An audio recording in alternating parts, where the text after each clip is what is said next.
Hello guys, it's Dels here, and today we're reading Chemistry. Investigate the matter that makes up your world by Halera Mooney, illustrated by Samuel Harbaugh. Now, with that out of the way, let's get into it.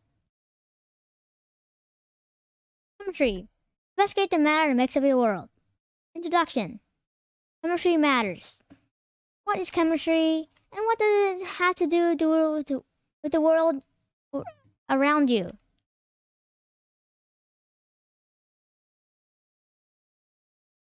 Chemistry is a study of matter that makes up the world around you and the changes that can happen to matter. Matter is anything that has mass and takes up space, including you.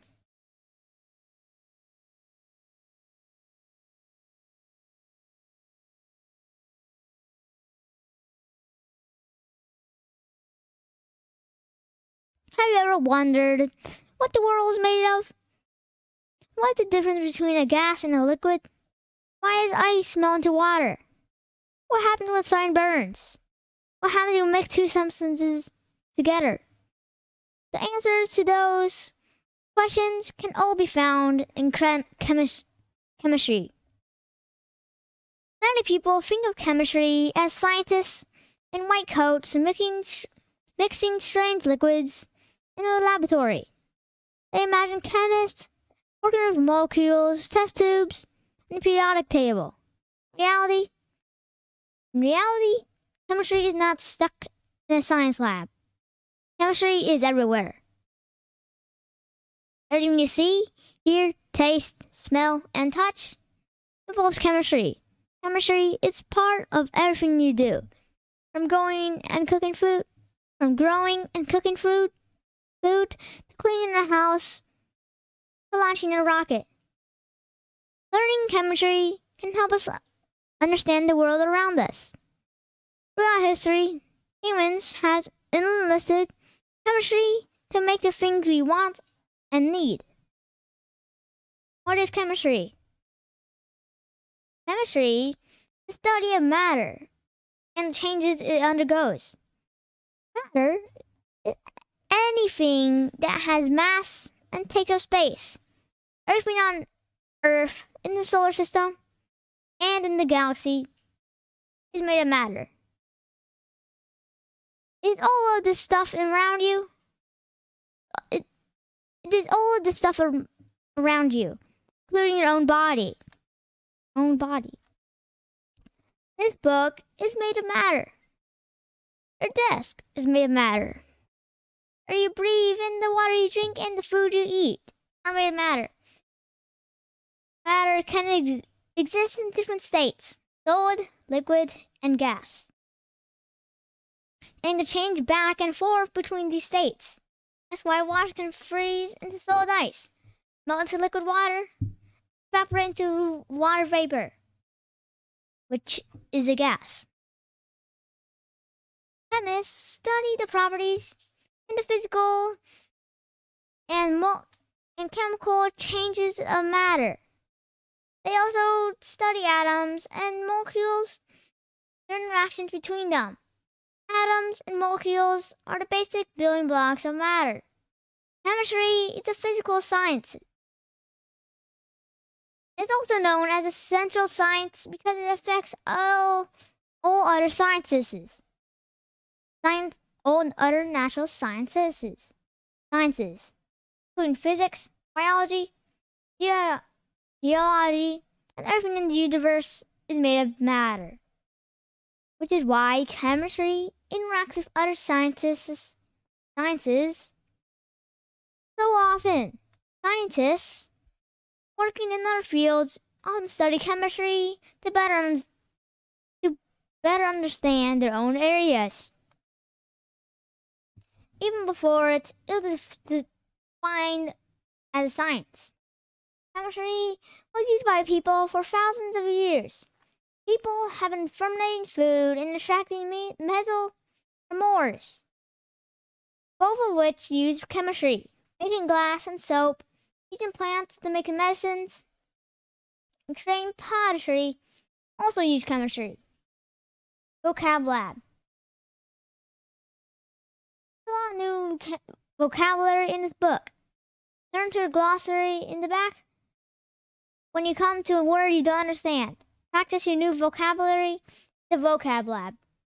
Activities in each chapter. Chemistry connection. Being able to measure accurately is the first step in understanding chemistry. You will need to be able to use the metric system and also know which numbers are not important, are important, and which are not.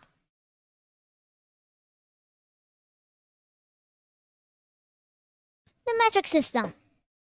In the 18th century, people around the world used many different units of measurement. Length could be measured in feet, inches, hands, furlongs, palms, rods, and other law units.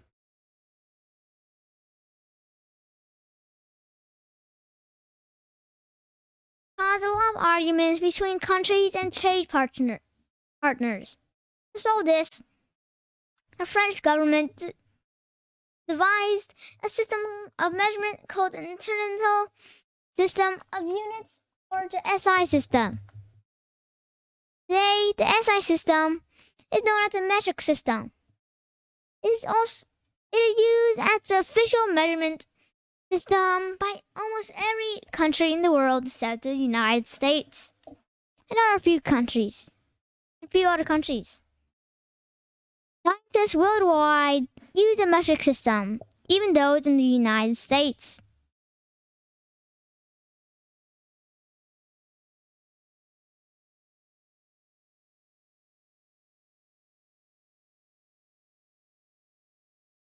Today, scientists are using chemistry to improve our daily lives even more. Through chemistry, we can make products such as food, clothing, and construction materials even better.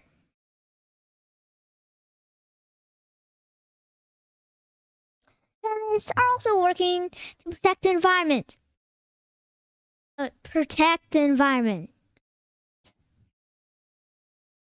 Improve agriculture, and find new sources of energy.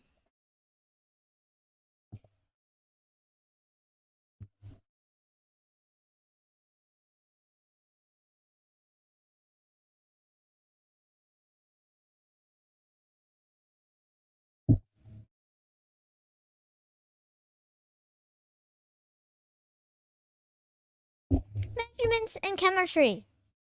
We use measurements every day, many times. It is simple to find and understand measurements. If someone asks you how long your desk is, and you can use a ruler and measurement to closest inch. Want to find out how much you weigh? It's easy to step on the scale and see how many pounds you are. When the thermometer outside shows that the temperature has dropped to 50 degrees Fahrenheit, you know that it's chilly enough for a jacket. In chemistry, measurements are a bit different. Scientists use a system of measurement called the metric system instead of using inches, pounds. They'll work with centimeters, kilograms, and degrees Celsius. The metric system is based on 7 base units of measurement: meter, kilogram, second, ampere, Kelvin, mole, and calendar.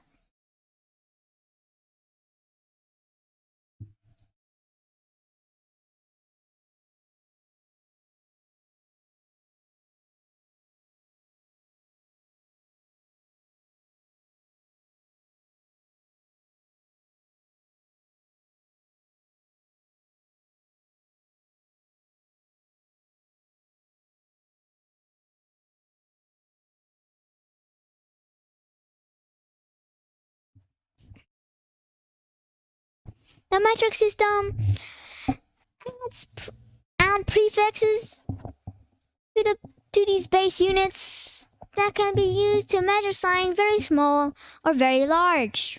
For example, it would not make sense to measure the driving distance between New York City and San Francisco in meters, because the number would be extremely large. By adding the prefix kilo, we measure the distance between the two cities in kilometers. 1 kilometer equals 1,000 meters and is a more appropriate measurement for long distances. Instead of saying that you have to drive 4,280,000 meters, you can say that you'll drive 4,280 kilometers. The metric system's prefixes allow you to convert in a big quantity to a smaller quantity by a simpler moving a decimal point. Micro 0.0001, milli 0.001, centi 0.01, density 0.1, deca 10, kilo 1,000, mega 1 billion, giga 1 million. Or is that 1 trillion? Yeah, 1 trillion.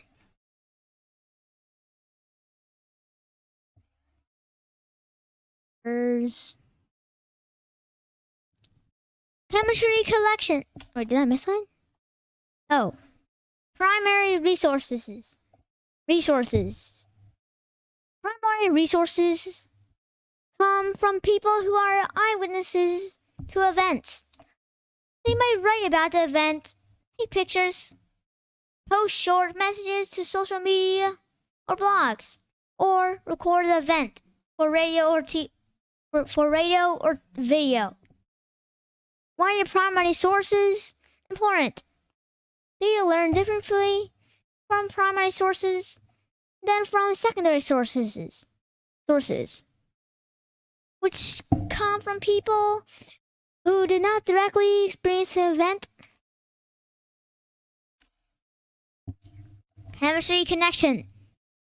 A box of cereal, say that contains approximately 481 grams, depending on scale, used to measure the cereal. A specific box may hold 475 grams, 483 grams, 490 grams of cereal. Old non-count measurements have some degree of uncertainty. Significant figures. Significant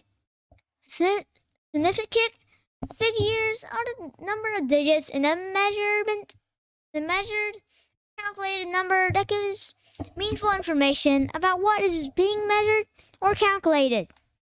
They tell other scientists about the quality of data and measurements. Some measurements, such as counts, are exact. You count the number of dice in a cup, you know exactly how many dice there are.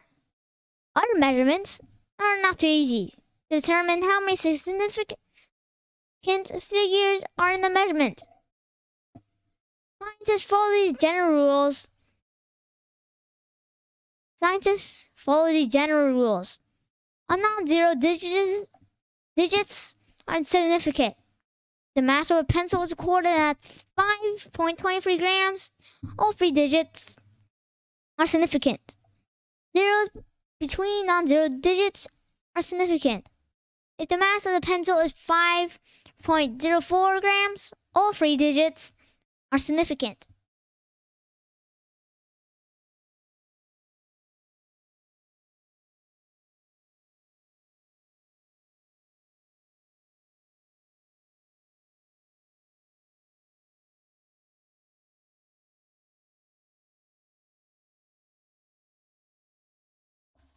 Averting units.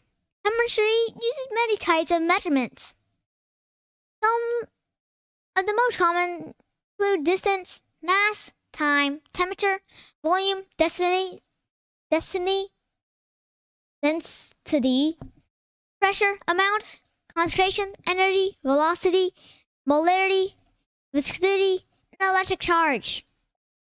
Each of these can be measured in different ways. For example, mass can be measured in pounds, ounces, grams, kilograms. Because of these differences, chemists must know how to convert measured quantities into metric units. The factor label method allows you to easily convert units from one type of unit to another. All you need is a conversion factor.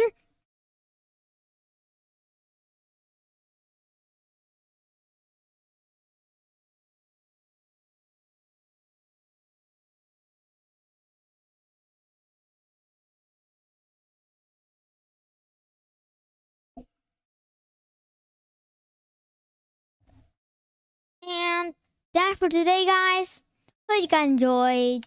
And I'll say it again very, very soon.